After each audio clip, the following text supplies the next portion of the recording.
welcome back to the Consummate Athlete Podcast. I'm Molly Herford, and when not writing about all things outdoors related, I'm doing most things outdoors related. And I'm Peter Glassford. I'm a registered kinesiologist and an endurance coach.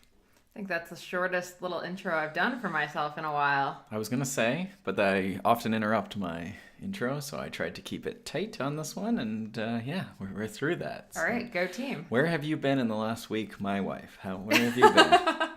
You don't even know. It's very hard to keep up with you. I know. Our poor parents. I was in New Jersey I'm lying. I was in Ontario, and I was coaching my cross-country high school team. We had our pre-provincials championship race, like the championship for the county, basically. Regionals, there we go. I was so excited. A lot of the kids had like career best races. One of the kids came up and he like told me about his whole plan for the race, how he was going to go out, and I thought it was a really good plan. And watching, a 16-year-old have a plan that involved him being kind of towards the back at the beginning, not going crazy at the start, and actually then executing on it and finishing, I think 6th or 7th, was super cool. I mean, I think that's something that I see a lot of adults incapable of doing, right? When the group is going ahead of you, there's that panic of like, oh my God, I need to be up there. I need to be in the mix. But he just stayed super calm, just, chugged along, caught up, just executed beautifully. It was awesome. Yeah, I mean, that's cool, right? When you can see that sort of, I had a very philosophical conversation with a new client on the phone yesterday. I was walking in the forest, so it was quite good, but he was quite taken by mountain biking and its relation to life and how you had to stay focused, and it was a great way to meditate. But if you go too slow or too fast, or only look directly in front of you and don't plan for the future, you would get into trouble. But you couldn't only look into the future, you had to look in what was happening now. And Zen in the art of mountain biking. So all that to say, there's a lot of things that transfer from sport, and I think that's part of the reason we do it, right? Mm-hmm. So for this young person, it might be that, he planned out a strategy and saw how it worked. And it's a hard strategy to have, though. Don't have to go with the crowd all the time. Mm-hmm. Yeah, there you go. You don't have to be the leader all the time. So to paint the picture for this, just because I'm so impressed by this. The course is 2 laps of this first little kilometer-long loop, and there's, a moderate hill in it. And none of it is single track. It's all quite open. And because there's, 150 of these guys starting, the tendency is in that first 100 meters, 200 meters, everyone just goes bananas. So we're talking about a field of 150, and he was, I think, 3rd from last, hitting the first little riser. So the part that everyone is watching and cheering, it's where all the tents are, it's where all the teams are set up, so everyone sees you do this part. Mm-hmm. So to be able to resist the urge to just sprint and burn a couple matches because everyone is cheering and the race just started, I thought was so mature. And then, by loop 2, he was mid-pack, and then, by the end of the race, he'd worked his way into 6th. Yeah, and it's funny with something like a cross-country running race, too. There's a lot of ability to pass. Yeah. So, it doesn't... Mountain biking, there's actually a study that has been performed, and it's searchable on PubMed, that start position is quite correlated with finish position. Now, there's a few variables because the fastest people usually also have the best start position. Yeah. But mountain biking is obviously, it's a race to the single track. And then there's a funneling down of your 150, right? Yeah, this is absolutely not a strategy that works for every race and every situation. Well, and if those were 2 laps to start of 1K, right? That's 2K, people will start fading pretty hard. So if you had a 2K run, where everyone's sort of in a pack and you're at the back of the pack, if people start fading too, and yeah, it's an okay strategy, right? Yeah, and then he had another 3K after that 2K. Yeah, next time he could certainly start mid-pack, right? And just not be so stressed, or, there's the strategy of starting at the back could mean just, in mountain biking, we often look at, you have a group, and so I did this at provincials, which I won, but you just sit sixth or whatever. And then as the gaps open, you just keep filling those gaps. So it takes a few efforts here and there to like go around the people who are fading, but you sit in and you draft and you don't make those big aggressive attacks. You just keep covering and covering. And then eventually it's you at the front, hopefully, and you win. This has happened about twice in my life. Yeah. But that your winning could be anything. For this young gentleman, that 6 was probably the best of his life, right? It was huge, yeah. I mean, it got him to now our provincial championships. So what he would have to watch then, I guess, is just in that 150, if you start seeing a ballooning of that last 50 splitting, he may have to go around that last 50 group of people to get into that group of 100, and then you're going to keep just sort of continuing your pace and going around, right? And yeah, that sounds like very good. In addition to his success with pacing, I'd also point out, I think he was the only guy in the field to wear little marathon gloves. Oh, that was his competitive advantage. Yeah.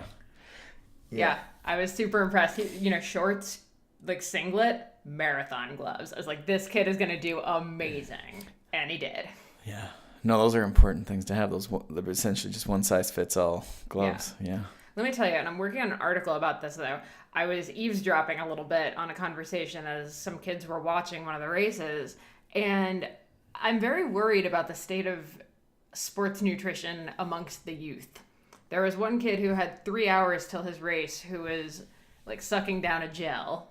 Like, okay, that's not a thing. But it's something I also see adults doing. This is not, like, only teenagers do stuff like this. And then he's telling his friend, he's like, yeah, so I had a protein shake for breakfast and a Cliff Bar. And I was like, man, your race is at 3 p.m. You could have a normal human breakfast. Right. And then the other guy was like, oh, well, that's good, but I had a lot of pasta last night with butter. I was like, okay.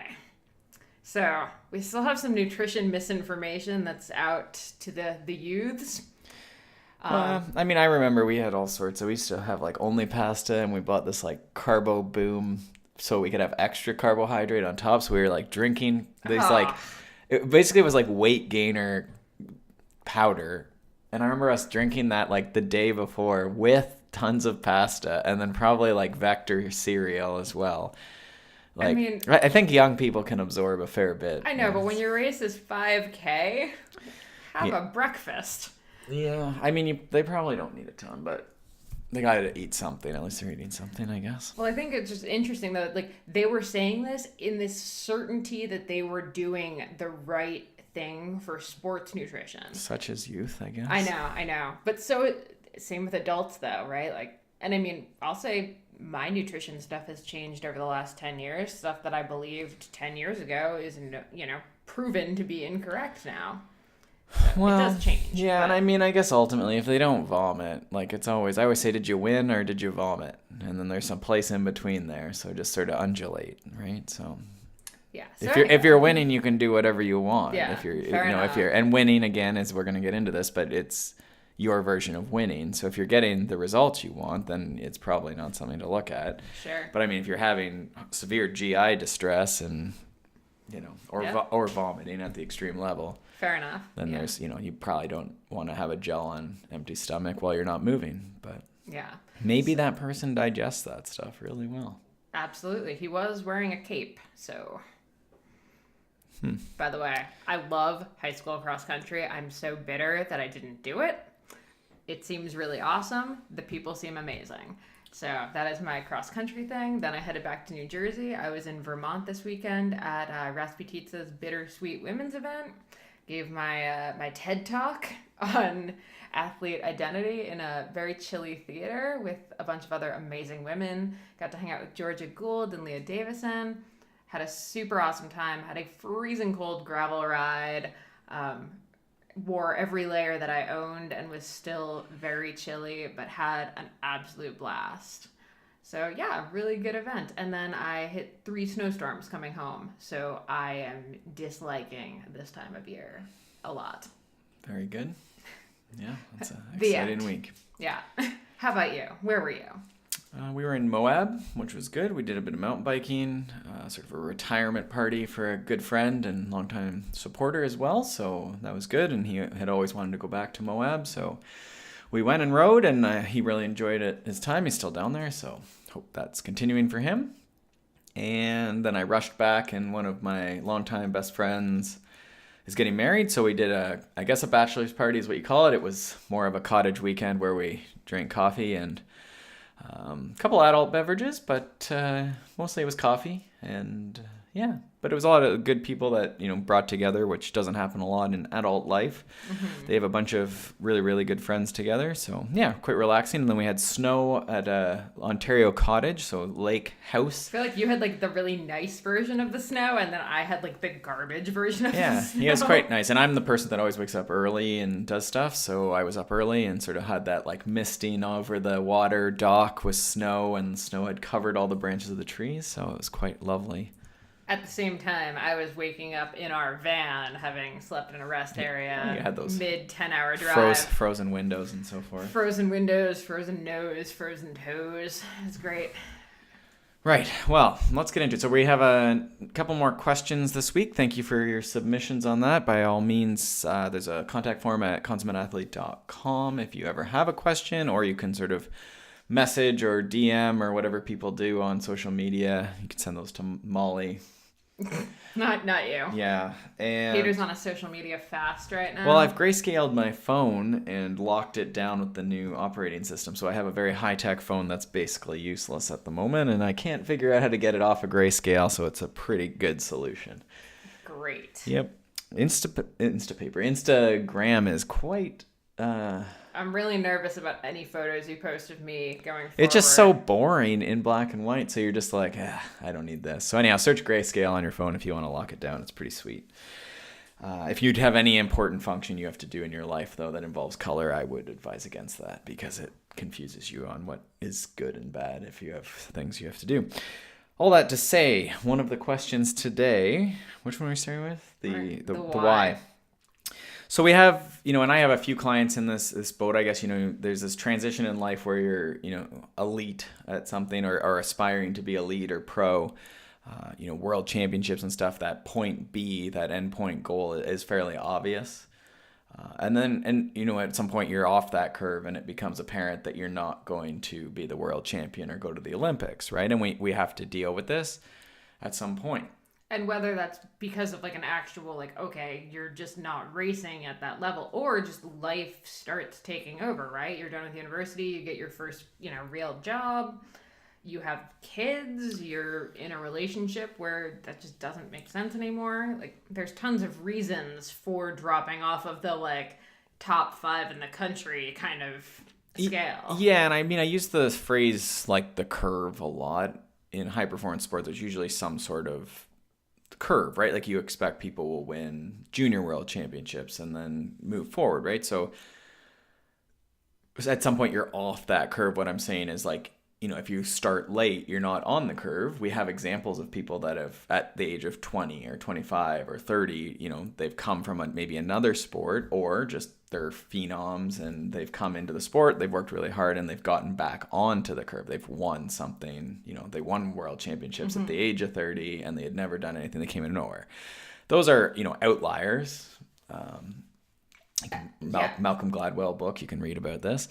But for a lot of the rest of us, the reality is we're not doing that. So the question is, why do we train? Do we continue training? Do we quit training? Or quit racing. Why are we riding bikes or running or doing any of these things? And so that ultimately gets to, what is your why? And for most of the clients I work with at Smart Athlete, and really the philosophy, the naming, I guess, of Smart Athlete is that you have these people who, they're smart people. They have jobs, they have families, they're busy, they're doing lots of stuff. And sport is, a part of that, because you need to balance yourself out. I think it was actually my arch nemesis, Andrew Watson, told me this one concept of, like, we don't run from tigers anymore. I think he stole this, but I'll attribute it to him. He definitely stole that. So what are you going to do, right? Like, you could certainly sit on the couch and go to your work and type on your computer and, I guess play with your kids and have a fulfilling life in that respect. But at some point, you need to scare yourself and do some scary stuff and push your limits in some way, right? Again, sometimes work does that. Sometimes I imagine kids do that. But you need to be pushing yourself forward, right? So for some people, sport or training or activity is a great way to do that. Mm-hmm. So why don't you, like for you've been sort of even battling with this a little bit. You have raced elite in some sports, cyclocross. You're pretty good at triathlon, but we're putting like a hardcore quotation mark around that, especially when we're talking about cyclocross. But yeah, like with triathlon, there were points where I could have gone all in on it and done the pro thing. Elected not to, but it's definitely been like a weird back and forth with why am I racing? What am I doing? I mean, this summer alone is sort of a good example. I jumped into some road racing because I got peer pressured into it. Shout out to the wonderful people who peer pressured me into it. I love them very much. So I jumped into some of that. I, did my first little ultra distance race for running. I just jumped into some cyclocross and gravel stuff. And all of it kind of made me think really hard about the why am I racing. Out of all of them, the one that I really enjoyed the most was the ultra running one, and I think that was 90%, probably 95%, because I actually really enjoyed the training for it. Like right now, running really long distances happens to be the thing that's making me really happy. So being able to train for the race was what was kind of, I guess, the reason I wanted to do the race. I'm definitely more of a race to train kind of person. I need a thing on my calendar to make me get out and do the training, but ultimately the race itself doesn't matter as much as the training does. That's why I'd say that was true for us with Ironman last summer, right? Like we really only put that on the calendar so you would learn to swim and I had some kind of crazy thing to start training for. Yeah, and I think I always like to phrase this as point A, point B, which I've stolen from Dan John, who's my favorite strength coach and has some really good books if you're looking just for strength training, which we're going to talk about strength training in our second question today. But a lot of his books talk a bit about this. You're not an NFL player making millions of dollars, so you need to take care of yourself. And, he talks a lot about this, like sport as part of life and health. So he talks about point A, point B. So you don't have that world championships. So you are here at point A. So where are you going? Mm-hmm. And trying to establish that where are you going, right? And for a lot of us, that process, the line between point A and point B is very important, right? You should enjoy that. That should sort of have something that's enjoyable and, fits into your day as possible in your day. But pushes you and it's fun. So with Ironman, swimming was something that I wanted to become competent at and learn and be a beginner at and sort of experience that day-to-day improvement that I no longer really get with cycling. Right. I'm fairly competent. I do improve. There's still lots of things I can get better at, but it's, invest 10 hours to get, one tiny improvement. Right. Versus go to the pool once and, boom, I swim 2 more lengths comfortably, or wow, I swam noticeably faster doing something, right? So all that to say, we want to pick goals then that motivate, and have a day-to-day that's fun for us, right? So the reason why we race is so that every day, as you say, it motivates training that's fun. So you trained for a 50K run this year at the tail end of the year, and that involved a lot of longer runs. And you can certainly do that type of training without a ton of intervals, which you also don't really like. Really hate. So for you, it was just a way that, okay, you'll go run for an hour or 2 hours or, even longer a couple times. And that was enjoyable, but also pushed you. Yeah, because exactly. when we don't have that on the calendar, you wouldn't do that, right? Like work's busy and, you do need to sit here and write some books in the next little bit. It's true. So I think that's an important piece when we're looking at, well, what do we do now? We're a young person maybe who's, the dreams, I guess we could say, dying. Wah, wah. This particular question did reference my dreams dying, which was nice. But, they have a insight into my life where I have my coaching business and that's become more and more important. And it's just the reality is I'm not going to Olympics, right? So how I've dealt with that. And for this year, I guess I'll try and keep the example short, but I just really didn't want to race that much. I wanted to spend more time riding and riding with friends and training, because I do enjoy training, and then just really focus on showing up and winning or doing really well. Again, at nationals, I wasn't expecting to win, but I was expecting to have like a best race. And then provincials, I was expecting to show up and win. Right. And I had told people that I was going to show up and win, which is for me a big deal. And like, I was really amped and motivated going into our provincials. And it's really not that big of a deal, right? It's not world championships. No one's taking me anywhere. But it's a win, right? And for me, that was winning. At nationals, being able to race in the chase group for most of the race was a win. Yeah. Right. And so that motivated a lot of fun training all year, and motivated some not so fun training that I hate doing, but need to do to be though in those groups, right? I hate doing really hard short efforts and sprints, and right. But that's how you race mountain bikes. Right.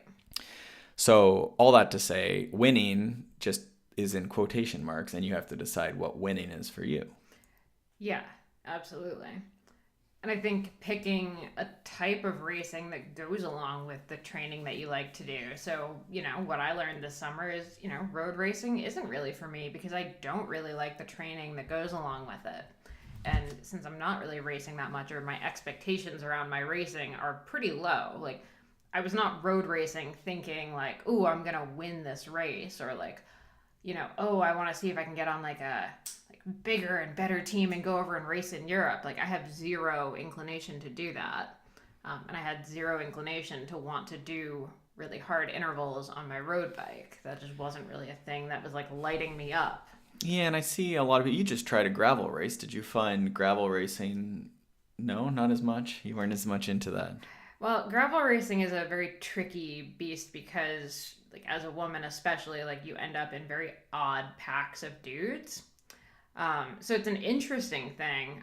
I enjoyed being out there.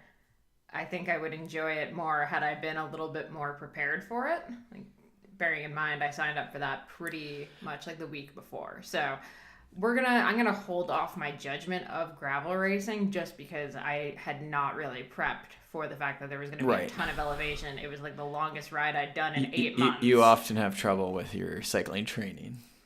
Yeah, let's be honest. I love riding my bike, but I've never been the best person in the world at training on the bike. I've been good at putting in the volume I need to put in, but doing the actual hard efforts have never been a thing that's been super great for me. So, racing like cyclocross, I loved, because I love the community and I enjoy being around the people. Do I actually love the racing itself? Not really, because I don't train appropriately for it. Right. And so I guess I'm trying to think towards this question here that we have, and getting to that, like, when do you say that it's enough and move on and do work, or, a family, or do, these different things that racing maybe is holding back from?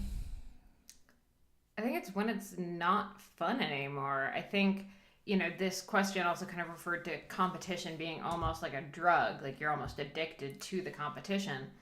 And, to me, I don't necessarily think of that as like a positive thing. Yeah. I know there's a lot of people who, really love racing, but if you're feeling like it's more of an addiction than a thing that you're actually just doing because it's fun and enjoyable. Like, if you're coming home at the end of a race weekend and you're just miserable and you're not going into work on Monday feeling rejuvenated and like you had a really fun weekend. Right.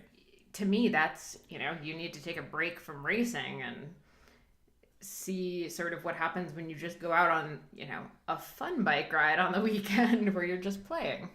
Right. And I think, I tried to think through some of the different client examples, because I find talking about myself is sort of a different example sometimes, or at least it feels conceited, I guess. But so, I've had a couple of clients over the last few years who have been, fighting to stay on that curve, and then have stepped back to do school or family or whatever. And again, they've focused more, maybe they're going to one or two high level races, similar to how I went to nationals or whatever. And they've tried to be fit when they got there, and they've tried to plan their life. I wrote an article, which I'll try and link to, about like, you've set your goal, but can you actually do the process that goal requires? So, I mean, the reality is, if you're going to go and try and be the world champion, like, that is an all-encompassing, not necessarily even healthy pursuit, right? Peak performance is not the same as health. So that could mean that you have to be very good at riding your bike or running or whatever your thing is, but very bad at relationships and working and developing skills at school or social skills, or right. And I mean, I'll put myself the first person, there's areas of my life that I've had to spend time on in the last few years for sure, because of elite sport, right? And that's the definition of being elite. And that's not for a lot of people, right? So in Dan John's wording, like, you're not an NFL player, so stop like bashing your head off of stuff and not taking care of your other buckets of life, right? Your other, whatever, relationships, work, family, health. I thought you were in grids now, not buckets. I probably have several things going. So all that to say, I have a client who stepped back and he's won a bunch of different local races. He's had a great season. He's also a provincial champion of I won't say the discipline, but he won a couple titles, won a bunch of races, tried a bunch of gravel stuff. He was coming from road. And I think he had a great year. And then he's also going to school, for a post, what is that called? Post-grad type program. So he's doing really high level stuff with that. Lifestyle stuff is going really well. Yeah. So, I mean, his life is going well, and bikes are still a part of it. And he's still, I think, definitely the fittest person I've ever coached. And one of the few people I ride with who can make me feel like the worst cyclist ever. Like, I've PB'd 3-minute efforts with him on hills, and he has been like looking at me like I was the slowest person ever. So all that to say, you can be very good and keep improving. Like, I think the crazy thing for me has been his numbers have just gotten better this year, and his volume is so much lower because he's not in down south training. He did Canadian winter. He's run a ton, so he's becoming a better athlete. And then we've been able to do really focused stuff that when you're down in California or wherever in the warm weather, you can't do all these things. And it's funny sometimes giving up and becoming more balanced and more healthy and more, you have a routine at home even. Yeah. You're happy. The happy athletes go faster, or whatever the hashtag is. Sometimes it's surprising. Yeah. And then you're winning because you've changed that moving the goalposts. You actually start enjoying it a lot more.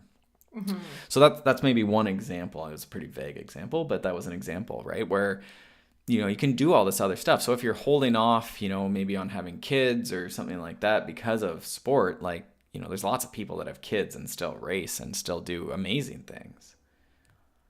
If that's a hint, we're just going to have to pause for a second I don't think I'm one of those people, but... Yeah. Those people always impress me with the amount of stuff they get done. I know, right? Yeah. So do you have what else? What else on this? I'm thinking what here. Go. I just think it's okay to want to train and not race. Like, I think it's awesome to be just the super, like, the fittest version of you, not so you can maybe get top 5 or top 10 or win whatever race, just so you are the fittest version of you and you're happy like that. Yeah, and I mean, there's so many ways to quantify. Like, personal improvement is something that we do, in business. That's, the thing. There's lots of self-help, personal improvement books, right? So, I mean, with power now, it's very obvious, how numbers are going. The last example I just told, we can see his numbers changing. And maybe if it was a 6-hour road race, stage race, maybe he's not as quote unquote fit. But when we're going up a 3-minute hill or a 10-minute hill or the classic 20-minute effort, like, he's fitter, this last athlete I was talking about, right? So yes, maybe not a 6-hour road racer fit, but I don't know if you even want to be that person, right? No. Like, that's the special, or the Tour de France cyclist is not going out running and not, necessarily a physical specimen, in the traditional sense, right? Very fit for going up mountains and being a cyclist. Yeah. And I mean, I think the last thing to maybe add to this is, there's a reason we started this podcast entitled The Consummate Athlete. And it kind of started actually around when you were thinking about getting out of racing quite as seriously. And part of it was, we're out with friends and they want to, go do this 4-hour hike, or, oh, we have people that are doing this crazy run in the mountains, or we have people that, wanted to go like stand up paddleboarding. So we really wanted to start this podcast for the sake of being able to jump into whatever activities were, showing up around us. And that might not have fit in with a training plan for you when you were trying to be like, super pro mountain biker, but they fit in, really well now with where we're at. Yeah, and I think that's sort of like the adventure and the social piece, right? And I think that's what's missing. We can get into we're not going to talk about development of sport. We have a podcast with Scott Kelly where we do talk about that a bit. But I think that's, when you're in that elite mindset, like you have to do a lot of training alone, you have to do a lot of travel. It can be isolating. And I think definitely this podcast was, I think in the first episodes, if you listen to them and if you can bear through our early audio and so forth, we talk about that it's really, we want to be out being able to do a group ride one day. You jumped into a gravel race and you were third, you got beer, that's great. You had a good time. You survived, you went on an adventure in the fine hills of Mono. And then, everyone hung out, right? And, exactly. Jen Jackson was there. There was lots of, people you met, new people that you met, and people talking about Shred Girls. And so there was adventure, there was social. You were probably a little scared. You did a big workout. You experienced some new roads. You stayed active in the crappy fall weather. So there's a lot of side benefit, and for you that was a huge win day, right? There's like 5 buckets of things, right? You have adventure and community and a little bit of business, because you sponsored the event too. So there's all these things, right? So what winning becomes, what's a good day at the races, right? Like what that sort of keeps growing. And I think the other thing for me, this sort of again referenced my training, I guess. And the way I try and think about it, again, I had those 2 races that I showed up for. And so I think about the year in sort of, and this isn't revolutionary, but if we think about a consummate athlete periodization versus an elite athlete periodization, if we can trademark that. Ooh. So rather than thinking base and build for your cycling, we're going to think about, this phase of training. So July, maybe I had 4 to 6 weeks to get ready for nationals. So I had to be riding my mountain bike, riding not my enduro bike as much, but my cross-country race bike that I was going to race, up hills really fast, and being ready for, a bit of altitude, bit of heat, and some descending so that Evan Guthrie wouldn't embarrass me on the downhills this year again. I think you still did a little bit. I did better, though. So winning for me, my times were better. All right. So I had a focus. I had a block of 4 to 6 weeks. Anyone can focus for 4 to 6 weeks. But then what did we do in August? We were at the Ellen Noble Cyclocross Quest. So immediately we started focusing on cyclocross, but I had to do a video for 2 videos for cyclocross plus Ellen's Quest, and also not embarrass myself riding and jumping onto a cyclocross bike, which I was moderately successful at. So then the focus changed to more cross and some cross training. You and I were actually running. You were getting ready for a 50K. Yeah. So I think I ran with you a fair bit, right? So the focus changed. I didn't even look at my mountain bikes in August. And then I actually had to focus in somewhere in there for provincials, which is a whole other side story and cyclocross relates. But if we use the mountain biking for July as an example, right? And then in the fall here, we've been very much just little blocks of running mostly, and strength has increased. And my running, I'm doing at least 15,000 steps. So now I'm doing sort of a more, I guess you could call polarized, like 4 days of strength, huge walking, and not nearly as much riding and running right now. So I just try and think about the year in those phases. And I think someone could do the same thing, race a bit of cyclocross, maybe if you want to run, or road season or early spring races. And try and build in those periods where it's lower key, right? Yeah, absolutely. General preparation. Yeah. Well, and that kind of leads very nicely into our next question, which kind of goes to that general preparation, strength training thing, which is just how do you strength train as an endurance athlete in the off season? Now, we've talked a ton about the importance of strength training. That's all great, but we haven't really ever gone into like exactly how we strength train or how an endurance athlete should strength train and set up a strength training session. And this is a huge thing for me in the past year, between honestly learning how to do a warm up for strength training. I'll admit, like, I've been the person who walks into the gym, just like looks at what machines are there, what weights are there and whatever, and just randomly sort of does a few like loops. I'm not even going to call it circuits because that's not even like a fair statement. Like literally just kind of bounced from machine to machine, just kind of picking and choosing random weights, random work, like exercises. And that worked fine when I was in my 20s and had zero strength training, so anything was good.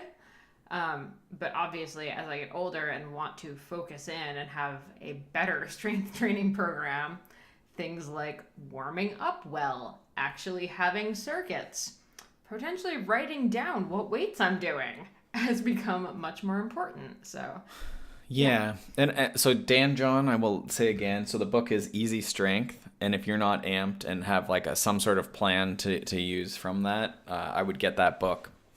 And it talks a lot about the basics of strength training. So let's start off with a very, I guess, general description. So in a strength training, if you were just like Molly, you were going to go and start trying some strength training, you want to really warm up.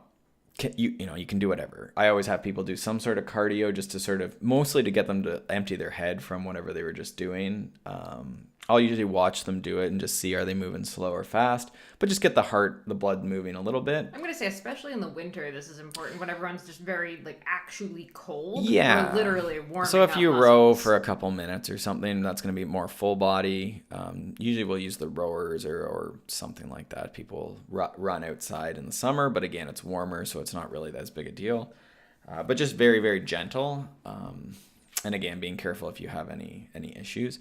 And then we'll do some sort of active mobility, which really just means you're doing strength training type movements without weights generally, right? So you'll do some lunging, some squatting, you'll maybe do some, plank type stuff. So I really like inchworm. You'll maybe do some therapy type stuff. We use a lot of, say, wall slides or different like band pull aparts would be another exercise. But just sort of, arm swings, leg swings, do a couple squats, get a broom handle and put it over your head and do some squats. Lunging is very classic active mobility. You could do some skipping or something as part of that to get some coordination, a little bit of jumping, and again, keep the sort of heart moving. And then you can get into your strength. So a strength training, generally you're going to want to check the boxes of a push and pull for the lower body, which would be, so push would be like a squat, any of the squat variations. So a goblet squat would be the way we often start squatting. So you hold a dumbbell or a kettlebell at your chin, and then you squat up and down. So it'd be like sitting on a chair, holding a weight at your chin, goblet squat, okay? The pull would be a deadlift or hip hinge type motion. So that could be, you could be deadlifting. There's trap bar deadlifts, there's suitcase deadlifts using like big kettlebells. You could do kettlebell swing would be, again, sort of advanced, but some people do that. What else could we do for hip hinge? I mean, you could certainly just do a hip hinge, like a one leg deadlift. We often do a lot as an intro. So something like a Romanian one leg deadlift. I'll also pause and say what I really like about this whole different, like there are several different motions, is you can make a grid of these. Yeah, I think it's... And then just choose your own adventure, basically, and just kind of with whatever you have on hand at the time. And I have a few clients that are a little like yourself, where that's what they do. I've sort of given them, so there's, again, I'll finish this, but there's 6, basically. So lower body push-pull, and then there's an upper body horizontal push-pull, so that would be a row or in a push-up, okay? And so TRX row, bent over row, and a push-up or a chest press. That's horizontal push-pull. And then you're going to have a vertical push-pull. So that's a pull-up and an overhead press, okay? And there's a million different variations of all 6 of those. Dan John, and I think well-founded, would add a heavy carry, so putting 2 heavy weights in your hands and carrying them around the room, which sounds odd, but it's really good. And then crawling of some type. So that might be like a bear crawl, crab walk, and there's less maybe kooky things that you could do that are similar to that. A push-up or a plank with, doing some sort of planking even might qualify. But those are Dan John's sort of additions to that. But in most textbooks of strength training, you'll see those sort of 6 key push-pulls. Yeah, so what we tend to do is 2 circuits of 3 of the moves each. Yeah, I really like to keep people moving. I mean, as you get into like a more focused strength thing, you might only do squats and then like sit down or do mobility or something for, a bunch of minutes between. But that's a more advanced thing, and most people just aren't there. And again, Dan John is fond of saying anything works for 6 weeks. So you could just do blocks of things. But yeah, I like to group sort of 3 or 4 exercises in. And so that might be like, what would we do? Squat, maybe a push-up, TRX row, and then maybe we do something like a 1-foot balance or a little hop or, usually there's like a fourth sort of kooky thing that's not as hard and provides a little extra recovery so we can come back to the focus thing, which is usually either the squat or the deadlift. And that gets you through, again, Molly says 2 to 3 sort of circuits, basically, right? Or mini sets of 3 to 4 exercises, 2 to 4 exercises. Exactly. So our basic, I'll say like our workout outline in general would be warm up about 10 minutes, and then 2 circuit sets of, same like 3 to 4 of those exercises done 3 to 4 times in a circuit. Mm-hmm. And then you go on to the next circuit. That's the other 3 of those 6 exercises. Right. Done again 3 to 4 times in that circuit. And then we tend to do a heavy carry plus a crawl as sort of our finisher. Yeah.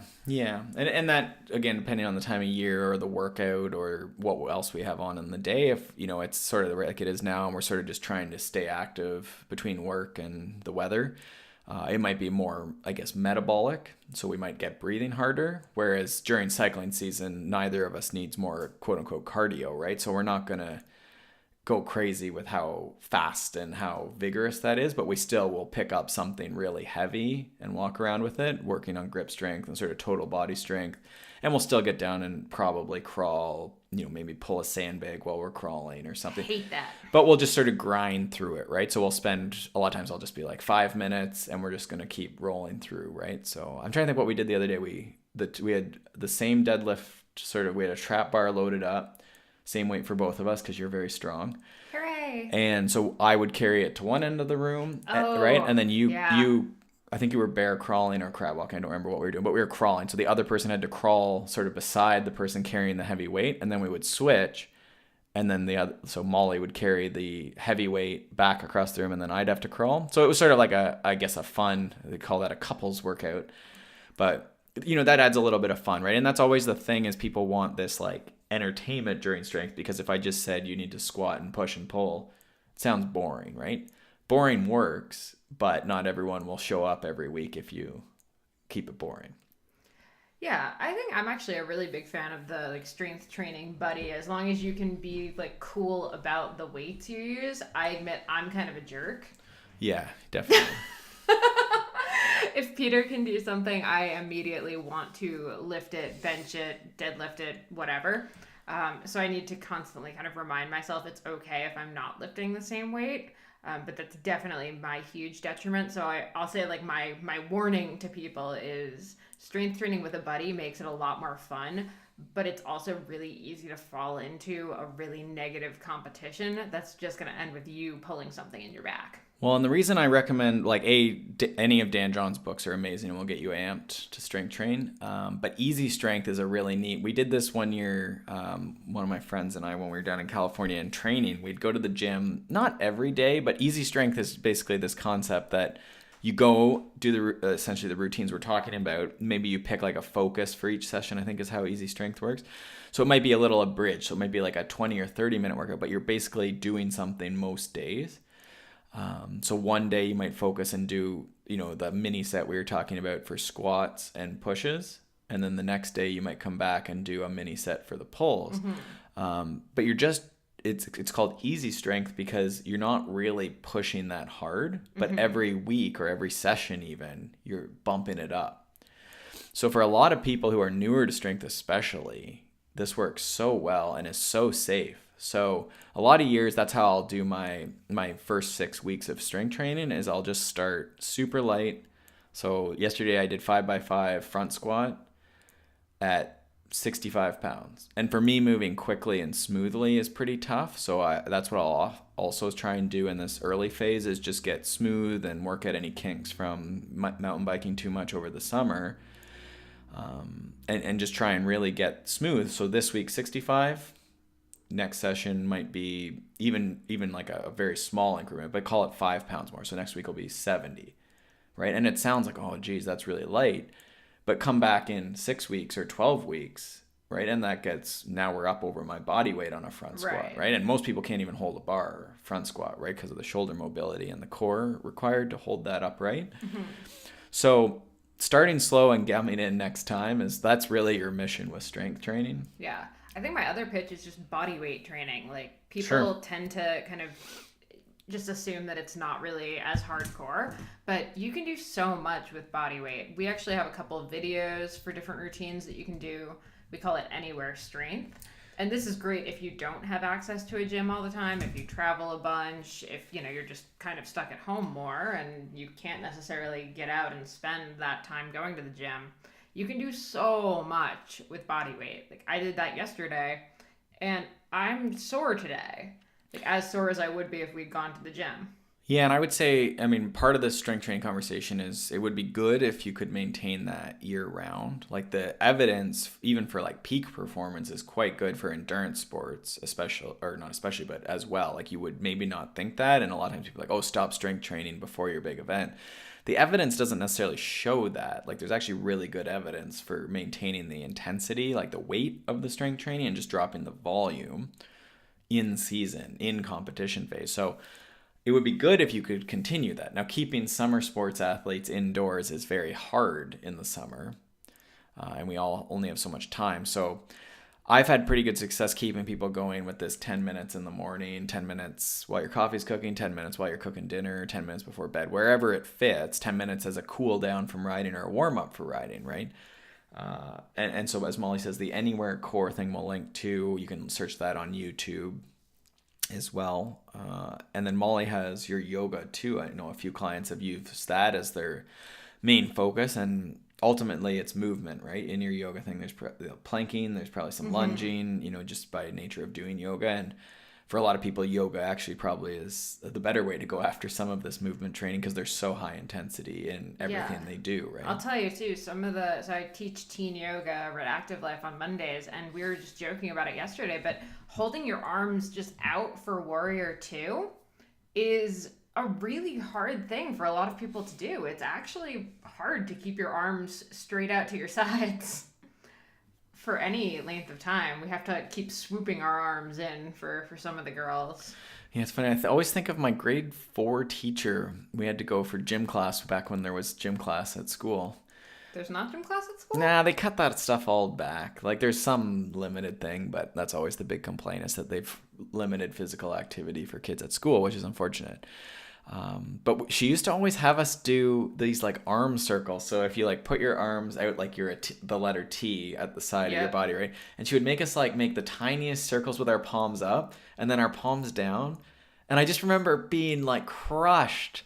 And that was like our warm up. Like it was part of just like the routine. That is such a Jane Fonda, like early 90s workout video move. It's amazing. Yeah. And I don't know where it came from, but I like always. Pretty sure Jane Fonda. It could be. But I mean, I remember that being good, so I don't know whether that trained my like deltoid, like my shoulder muscles, or what. But probably some rotator cuff help there too.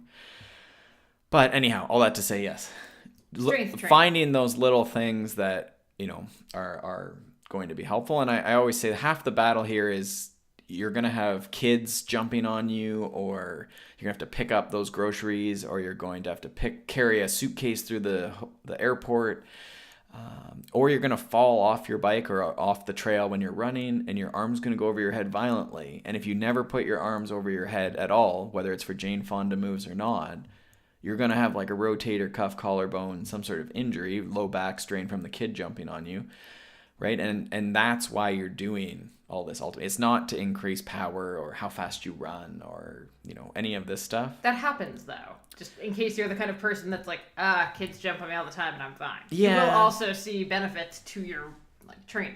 For sure. But I think the sales pitch is that you'll be able to get faster. If you believe that running more will make you faster, you'll be able to run more because you won't be at home with a low back strain from picking up Legos off the ground. Good point. Right. All right, on that note, we're going to link to a bunch of other episodes about strength training in the show notes so you can kind of catch up on that. We even just talked with Jen Jackson about what strength training she does to get ready for cross-country skiing. So if that's in your wheelhouse or on your plans for this winter, definitely listen to that one. Yeah. We have a bunch of other mobility and The strength. Jacques Devore cycling one is a big hit. Everyone really enjoyed that one, so that one's good. Yoga, we had Aaron Taylor on. We had Robert Hertz talking about powerlifting, which was really good. That's traditional sort of strength training, and everyone liked that. We had my personal favorite, Katie Bowman, on talking just about movement and walking, but she does a lot of therapeutic exercise. So if you do have anything like foot pain, just different pains around your body, she has a lot of really good content, and we talk about some of that. Similarly, Brad Cox was on talking about acumobility and some of the sort of soft tissue stuff you can do for yourself. And Steve Neal was on talking more specifically about integrating cycling and strength training. Perfect. So we'll try and link to all those, but if you look up any of those things on our podcast website, consummateathlete.com, or just put that into the Google engine with consummateathlete.com, I'm sure you'll find something of interest. Awesome. Thanks, as always, for listening. If you've enjoyed this, please do us a solid and rate and review, and we will see you next time. Thanks so much for tuning into the Consummate Athlete podcast. You can check out my stuff over at theoutdooredit.com or by following me on Instagram and Twitter at Molly J. Herford. And you can check out Peter's coaching, training plans, blogs, all that fun stuff over at smartathlete.ca or by following him on Twitter and Instagram at Peter Glassford. And if you want to support this show and other awesome podcasts, please check out wideanglepodium.com for show info, other podcasts, bonus content, and to become a donating member so you can get all of that rad behind the scenes content and help keep shows like this on the air. And lastly, if you're enjoying this podcast and all the information that we're bringing to you every single week, do us a solid and pop into iTunes to leave us a rating and review. It takes you about 2 seconds. You can do it on your computer, you can do it on your phone, and it really helps us out. Thanks so much, and we will see you next week.